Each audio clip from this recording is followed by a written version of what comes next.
Bom, pessoal, voltando então para a solução do problema no ES. Então, ó, eu coloquei aqui os dados de entrada, dados fornecidos no enunciado do problema, certo? Em situações práticas, vocês podem fazer as medições dessas variáveis, né? É fácil de medir, como eu já comentei. Você pode usar anemômetro para medir a velocidade, a vazão é dada pelo próprio ventilador e a perda de carga você consegue medir facilmente usando tubos em U de água, né? Bom, então tá lá a densidade, a gravidade, o peso específico, tá? Que eu chamo de gama, porque aí vai aparecer o símbolo gama no ES. O ρ vezes a gravidade, a vazão, as eficiências, a rotação e o diâmetro, né? Além da velocidade na direção meridiana. Bom, para a solução, o que a gente faz inicialmente, né? Lembrando que eu quero saber a diferença de pressão total que eu vou ter, né? Além disso, eu quero saber também qual é a potência que esse ventilador vai ter que ter para suprir dar conta dessa vazão e vencer essa perda de carga. E no final, a inclinação da pá na saída. Portanto, a primeira coisa que eu vou fazer, muito semelhante ao que a gente já fazia em mecânica dos fluidos, é aplicar a equação de energia entre a entrada aqui do ventilador, né, no filtro, antes do filtro, e a saída aqui após o bocal de saída do fluxo. Bom, então ó, vou aplicar a equação de energia. A equação de energia, ó, ela é entre os pontos de entrada e saída, né? Ela é tipicamente escrita como HE de entrada, HM que é a máquina, HD é a descarga e o HP são as perdas de carga. Nos ventiladores, isso é muito importante. Geralmente a gente não usa a carga de energia no formato de H maiúsculo. A gente usa como variação de pressão. Carga de energia geralmente a gente usa em turbinas e bombas quando a gente tem líquidos, tá? Quando é ventilador, a gente usa variação de pressão. Portanto, eu vou multiplicar, nesse caso, a equação, né, pelo gama do ar, para que eu tenha a equação em termos de pressão, certo? Então eu faço esse produto. Quando eu faço isso, ó, eu vou escrever entrada e saída.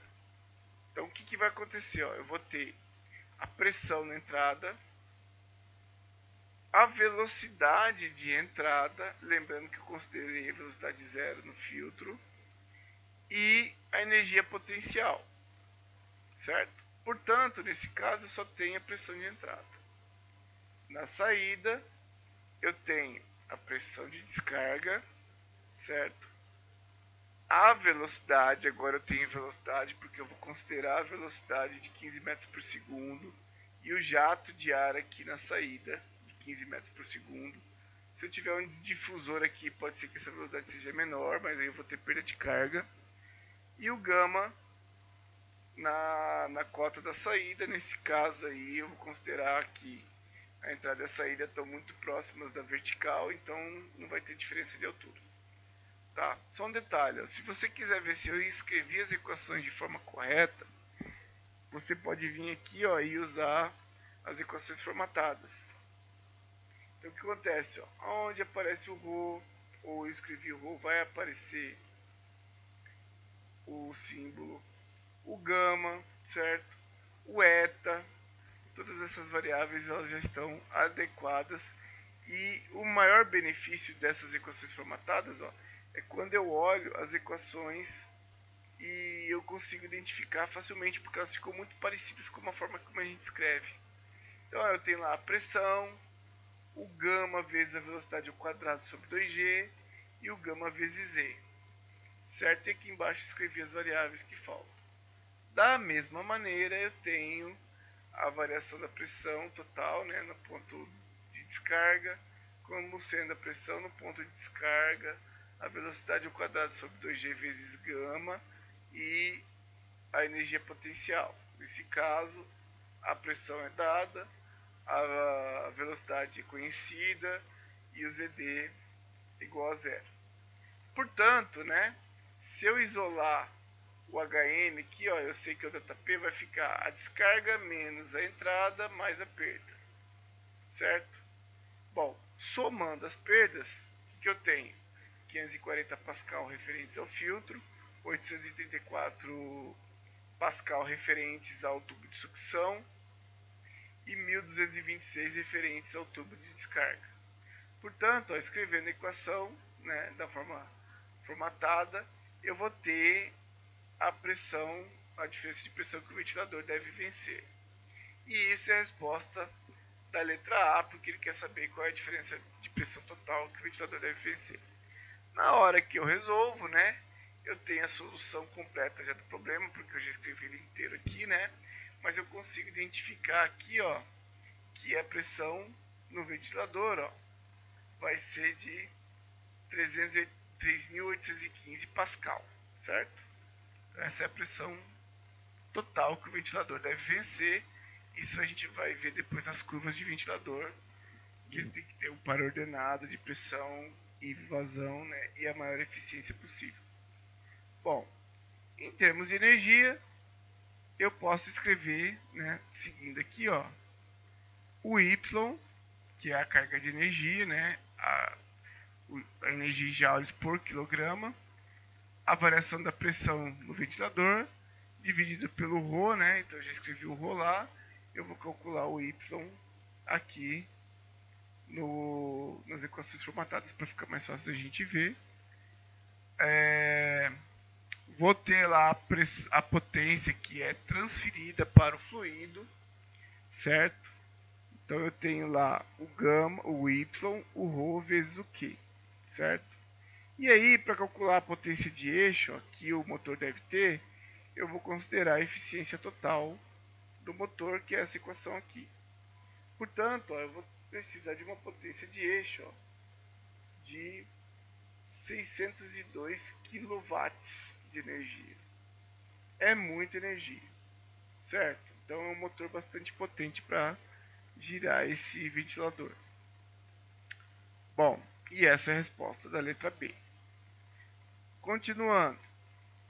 Usando a equação de Euler, eu consigo calcular a energia transferida para pá infinitas. Como eu já falei, como foi falado no enunciado, que eu deveria considerar um rotor com infinito número de pás e portanto, eu não teria o fator de deficiência de potência, eu posso considerar que o y pá infinito, ou seja, aquela energia transferida para um rotor com um infinito número de pás, seria igual ao y pá, que é um rotor com um número finito de pás, um rotor real.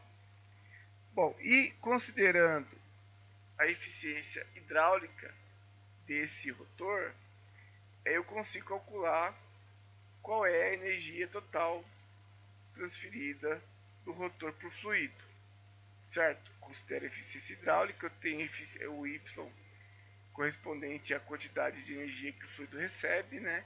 E consigo calcular ou estimar a energia transferida do rotor, correlacionando com a eficiência hidráulica. E essa equação ó, vai me dar a equação de Euler, né? Aquela equação que a gente viu lá na revisão, né? Qual é a forma do triângulo de velocidades, ó. Porque eu vou ter que calcular o 5 eu calculo porque eu tenho diâmetro externo e tenho a rotação, certo? E calculo o CO5. Com o CO5 e com o próprio CM5 que já foi fornecido, é possível calcular a pá, a inclinação da pá na saída do rotor. Lembrando que, nesse caso, ele afirma que o rotor tem a entrada radial dos fluxos, ou seja, o α4 igual a 90. Quando o α4 igual a 90, esse termo, ó, CO4, ele é igual a zero. Portanto, esse termo aqui pode ser descartado. Então, eu acabo usando para a equação só esse primeiro termo. Se a gente olhar aqui nas equações formatadas, ó, é o que ele está fazendo. Está escrevendo só a equação nessa ponta. Bom, o 5 é simples, né? Eu pego a rotação em radianos por segundo, então eu faço conversão de 2π sobre 60, né, vezes o raio externo, ou seja, d5 dividido por 2, e calculo o 5. Nesse caso, ó, o 5 vai ser igual a 78 metros por segundo, certo? Então eu tenho ó, o 5, 78 metros por segundo, né? Então é possível desenhar o triângulo de velocidades. Aliás, com o 5 e o y para infinito, que eu calculo a partir da equação aqui de cima, ó, da potência, é possível calcular o seu 5. Então, ó, eu vou desenhar o triângulo de velocidades aqui, ó.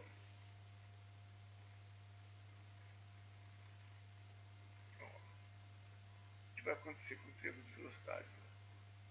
Eu tenho o 5, que é calculado pela rotação vezes o raio, certo? E o seu 5, que eu calculo usando a equação de Euler. Bom, tem os dois. A altura desse triângulo foi fornecida, ó, porque ele me deu semi5. Ele é 15,6 metros por segundo. Bom, para calcular a inclinação da pá, ou seja, esse ângulo beta aqui, ó, eu posso usar uma correlação trigonométrica. O que eu vou falar? Ó? Eu vou falar que a tangente do ângulo é igual ao cateto adjacente sobre o cateto oposto. O cateto adjacente, ó, corresponde aqui, ó, corresponde à diferença entre o 77,9, que é praticamente 78, menos o seu 5, que nesse caso deu 51 metros por segundo.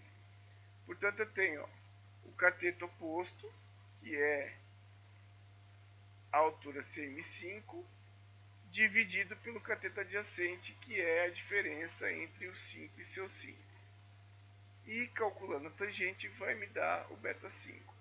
Então eu vou colocar aqui como forma de saída ó, o ângulo beta 5 de inclinação da pá. Aqui, ó, ok, né? Então ele vai me dar aqui ó, o beta 5, ó, que é esse ângulo aqui, ó, igual a 30 graus, praticamente. Essa é a inclinação da pá. Portanto, aí eu resolvo todo o problema, né? Se vocês olharem aqui nas equações formatadas, ó, aparece a equação bonitinha, ó. Fica difícil de eu errar, né? De eu fazer algum erro de digitação, porque eu consigo identificar a equação que é do meu interesse, tá? E aqui o triângulo de velocidades também consigo fazer esse espaço de diagramas aqui, inclusive colocando variáveis. Tá certo, pessoal? Então, fica aí a dica, uma revisãozinha do EES e a gente... E aí fica como exercício os dois próximos exemplos lá da própria aula, tá bom? Abraço e até a próxima.